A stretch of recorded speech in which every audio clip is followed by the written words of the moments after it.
ഞങ്ങൾക്ക് പണവോ അധികാരവോ ഒന്നും വേണ്ട റബ്ബേ. ഞങ്ങളുടെ ജീവിതത്തിൽ ഈ സമയം വരെ അറിഞ്ഞും അറിയാതെയും രഹസ്യമായും പരസ്യമായും ചെയ്ത പാപങ്ങളൊന്നും പുറത്തു തരണേ അല്ലാഹുവേ. ഞങ്ങളുടെ പാപങ്ങൾ മുഴുവനും നീ പുറത്തു തരണേ അല്ലാഹ്. നീ ഗഫൂറാണല്ലോ പടച്ചവനെ, നീ റഹീമാണല്ലോ പടച്ചവനെ. നിന്നെക്കാളും കരുണയുള്ള ഒരാളും ഈ ലോകത്തില്ലല്ലോ പടച്ചവനെ. അല്ലാഹുവേ, നീ 100 കൊല ചെയ്തവനും പോലും നീ പുറത്തു കൊടുത്തവനാ അല്ലാഹ്. മരിച്ച മയ്യത്തിനെ ഖബറിനകത്ത് വെച്ച് വ്യഭിചരിച്ചവനു പോലും പുറത്തു കൊടുത്ത കാരുണ്യവാനാണ് റബ്ബേ. അല്ലാഹുവേ, ഞങ്ങൾക്കൊരവസരം താ റഹ്മാനെ, ഞങ്ങൾക്കൊരവസരം താ പടച്ചവനെ.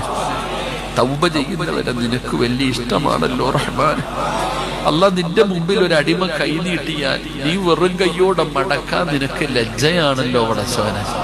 അല്ലാഹുവേ, നീ അല്ലാതെ ഞങ്ങൾക്ക് ആരുമില്ല പടച്ചവനെ. നീ ഞങ്ങളുടെ റബ്ബും ഞങ്ങൾ നിന്റെ അടിമകളുമാണ് പടച്ചവനെ. ഒരു ചാൻസ് താ റബ്ബേ, ഒരവസരം താ റബ്ബേ. ഇവിടെ നിന്ന് ഇറങ്ങിപ്പോകുമ്പോൾ ഹജ്ജ് കഴിഞ്ഞു പോകുന്നവരെ പോലെ നീ ഞങ്ങളെ യാത്രയാക്കണേ അല്ലാഹ്. ഞങ്ങളെ നീ സ്വർഗത്തിന്റെ അവകാശികളിൽ പെടുത്തണേ അല്ലാഹ്. അല്ലാഹുവേ, ഇന്ന് ഞങ്ങളുടെ പാപം പുറത്തില്ലെങ്കിൽ ഞങ്ങൾ നഷ്ടവാളികളാണ് റഹ്മാൻ. അല്ലാഹുവേ, നീ ഞങ്ങൾക്ക് പുറത്തു തരണേ തമ്പുരാനെ. അല്ലാഹുവേ, ഞങ്ങളുടെ മാതാപിതാക്കളിൽ പലരും മണ്ണിനടിയിലാണ് റഹ്മാനെ. അവരുടെ അവസ്ഥ എന്താണെന്ന് ഞങ്ങൾക്കറിയില്ല പടച്ചവനെ. നീ അവർക്ക് പുറത്തു കൊടുക്കണേ റഹ്മാനെ. അവരുടെ ഖബർ വിശാലമാക്കണേ പടച്ചവനെ. അവരുടെ മണ്ണറ നീ മണിയറയാക്കണേ പടച്ചവനെ.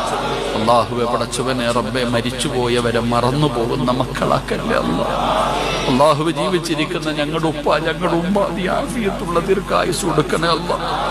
രോഗം പിടിച്ചിട്ട് വേദന സഹിക്കാൻ കഴിയാതെ വീടിന്റെ അകത്ത് കിടന്ന് കരയുന്നത് കാണേണ്ട അവസ്ഥ വരുത്തല്ല അല്ലാഹ്. അല്ലാഹുവേ, ഞങ്ങളുടെ ഉമ്മാനെ ഉപ്പാനെ നീ വേദനിപ്പിക്കല്ല റബ്ബേ. അവര് പട്ടിണി കിടന്നിട്ട് ഞങ്ങൾക്ക് വേണ്ടി ജീവിച്ചവരാണ് റഹ്മാനെ. അല്ലാഹുവേ, അവരുടെ പൊരുത്തം നൽകണേ പടച്ചവൻ. അവരുടെ കാൽ ചുവട്ടിൽ കിടക്കുന്ന സ്വർഗം ഞങ്ങൾക്ക് നൽകണേ അല്ലാഹ്. അല്ലാഹുവേ, ഞങ്ങളുടെ ഉമ്മാടെ പൊരുത്തം തരണേ അല്ലാഹ്.